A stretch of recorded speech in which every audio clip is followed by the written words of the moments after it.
대한민국 국민 모두가 승리하는 그날까지. 안녕하십니까, 알뜰맨입니다. 인플레이션 수치가 예상치보다 높은 숫자로 발표가 되면서 증시에 우려감을 더해 3대 지수 모두 약한 하락을 보였습니다. 다우는 마이너스 0.62% 하락, S&P 500은 마이너스 0.45% 하락, 나스닥은 마이너스 0.15% 하락, 원달러 환율은 1305.1원으로 마이너스 0.01% 하락, 빅스 지수는 26.82로 마이너스 1.72% 하락, MSCI 코리아 ETF 지수는 57로 0.74% 상승, 2년물 국채금리는 2.4% 상승, 10년물 국채금리는 마이너스 0.78% 하락, 30년물 국채금리는 마이너스 0.54% 하락을 했습니다. 특징적인 주식들은 다음과 같습니다. 델타항공은 2분기 주당 1.44달러의 수익을 올렸지만 예상치 1.73달러보다는 하회를 하면서 마이너스 2.9% 하락을 했습니다. 트위터는 머스크를 상대로 440억 달러의 인수 조건을 준수하도록 소송을 제기한 후에 7.9% 상승을 했고요. 노바백스는 코로나 백신이 오늘 빨리 FDA 승인을 받을 수 있다라는 보고를 하면서 2.4% 상승을 했습니다. 갭은 도이치뱅크스가 주식을 매수해서 보류로 하락을 하면서 마이너스 0.96% 하락을 했습니다. 산업용 스패너 제조업체인 파스날은 5월과 6월 수요가 감소할 조짐을 보였다라고 언급을 하면서 마이너스 6.44% 하락을 했습니다. 시장에서 가장 큰 이벤트는 CPI가 예상치를 크게 상회한 부분입니다. 6월 CPI는 9.1%로 예상치 8.8%보다 크게 상회를 했으며 지난달 8.6%보다 크게 상회를 했습니다.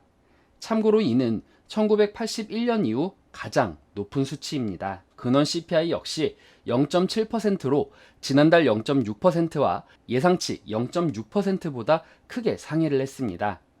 CPI의 가장 큰 주범은 에너지 부분이었습니다. 에너지는 전년 대비 41.6% 상승이 되었고 휘발유는 60%, 전기료는 13.7% 급등을 했습니다. 식량은 전년도보다 10.4% 상승을 했습니다. 핵심 CPI에서 큰 부분을 차지하는 것은 3분의 1을 차지하는 주거 비용입니다. 이 비용이 지난 3개월 동안은 전년도 대비해서 1.7% 상승에 그쳤지만 이번 6월에는 전년 대비 5.6% 증가를 했습니다. 이러한 부분으로 인해 연방기금 금리 선물 시장에서 이번 연준이 FOMC 회의 때 금리를 1% 올릴 것이다 라는 전망이 전날 대비해서 대폭 상승을 하면서 78%를 기록하게 되었습니다. 토머스 바킨 리치먼드 연은 총재는 6월 CPI와 근원 CPI가 너무 높다라면서 성장보다 인플레이션 통제에 집중해야 된다라고 언급을 하면서 연준의 고강도 긴축을 예상하게 했습니다. 연준의 고강도 긴축으로 인해 경기 침체가 우려가 되며 뱅크 오브 아메리카도 올해 후반 완만한 경기 침체를 예상하고 있습니다.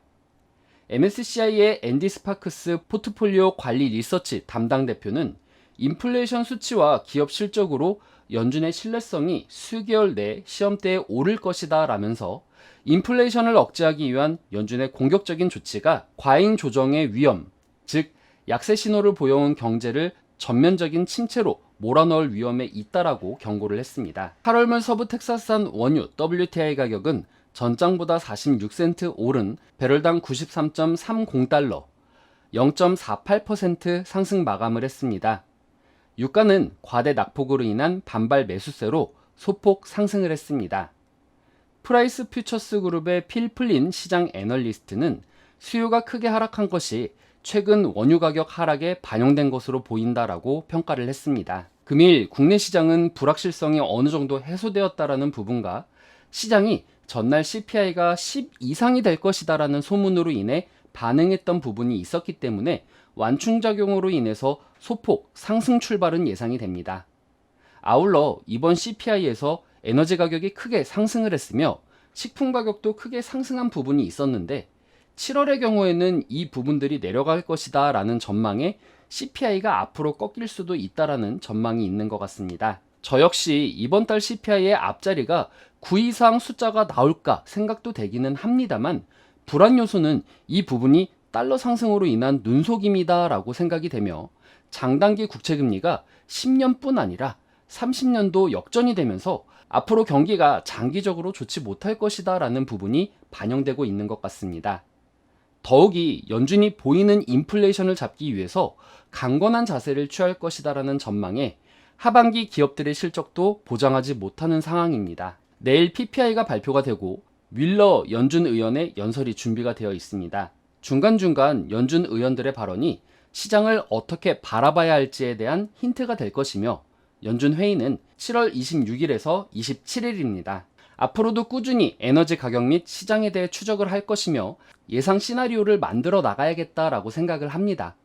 개인적으로는 7월 인플레이션이 잠잠해질 수는 있겠지만 가을이 가고 겨울이 갈수록 러시아의 서방 국가들에 대한 보복으로 인해서 유가가 더 올라갈 것이며 수요가 증가하게 된다라고 하면은 인플레이션은 더 극심해질 수 있다라고 생각을 하며 하반기 기업들의 실적이 부정적인 뷰로 보이는 만큼 실적도 잘 체크해야 되겠다라고 생각이 됩니다. 오늘 만일 상승이 된다 하더라도 저는 개인적으로 금리 1% 인상론이 올라가고 있는 만큼 매우 많이 신중해질 것 같습니다.